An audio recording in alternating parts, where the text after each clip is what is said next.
Covid फिर दोबारा आ रहा है। देखिए ये ट्रिपल इंजन, इन्हें कितने भी इंजन लगा दो, इनके डब्बे खाली हैं। इंजन चलते रहेगा, तुम्हें हमें कुछ नहीं मिलने वाला, ना किसान को मिलने वाला है, ना व्यापारी को मिलने वाला है, ना किसी मजदूर को मिलने वाला है।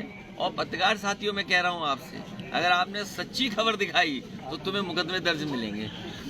जी क्या इमरजेंसी है? तो किसान के लिए अभी तक क्या सहूलियत दी है, धान कितना खरीदा गया है, डीएपी का इंतजाम कर पा रहे हो कि नहीं कर पा रहे हो, महंगी बिजली दे रहे हो, आपकी तैयारी है कि किसान बर्बाद हो जाए। अगर हम तो एक पद पे हैं, मान लीजिए मैं अगर किसी विधायक से मिलने जाता हूँ तो सरकार क्या कहती है कि इनका ट्रांसफर हो जाएगा। और इरफान से मैं मिलने कानपुर गया, कहाँ ट्रांसफर कर दिया? महाराजगंज। मैं मान लीजिए महाराजगंज मिलने जाऊंगा तो फिर ट्रांसफर कर देंगे। तो इस सरकार में कोई न्याय की उम्मीद ना करे कोई भी। भाई भूल जाओ किसी और के विकास का, हमारा आपका जनता का भूल जाओ। हमारे पत्रकार साथियों, आपका क्या विकास का बताओ?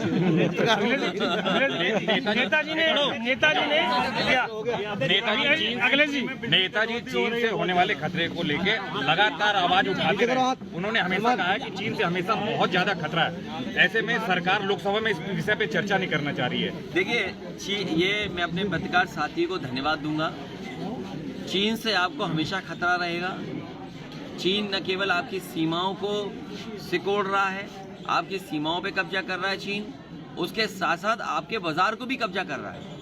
अगर आपके ऊपर दो तरह के खतरे हैं, एक तो आपका सीमा पर खतरा है चीन से, दूसरा आपका बाजार कब्जा कर ले रहा है, तो आप पे रास्ता क्या है? इसलिए भारत सरकार को सावधान रहना चाहिए चीन से। जो नेताजी कहते रहे, जो डॉक्टर राम मनोहर लोहिया कहते रहे, लेकिन भारतीय जनता पार्टी आपको फिल्म दिखा देगी कि फिल्म देखिए आप।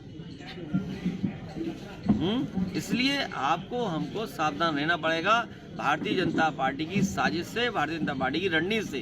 भारतीय जनता पार्टी हमेशा ऐसा करती है जिससे आपको असली मुद्दे से ध्यान हटा सके। अध्यक्ष जी रेवड़ियों की बात करते हैं, इसीलिए व्यापारियों पे जीएसटी का छापा पड़ रहा है। अध्यक्ष जी तो 81 करोड़ जो ये एक साल के लिए योजना भी बढ़ा दी, क्या है? तो फ्री राशन देखिए ये कहीं चुनाव तो नहीं आ रहा? अरे भाई मैं आपसे क्या कह रहा हूँ, चुनाव था तो रिफाइन मिल रहा था, चुनाव था तो चना मिल रहा था, नमक मिल रहा था और घी भी दे रहे थे कुछ। तो अब जब चुनाव खत्म हो गया तो बताओ एक साल मिला कि नहीं मिला? 5-6 महीना गायब कर दिया।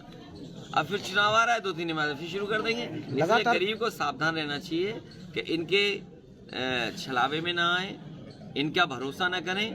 बुनियादी बात यह है कि महंगाई कम हो, हर परिवार को रोजगार मिले या नौकरी का इंतजाम हो।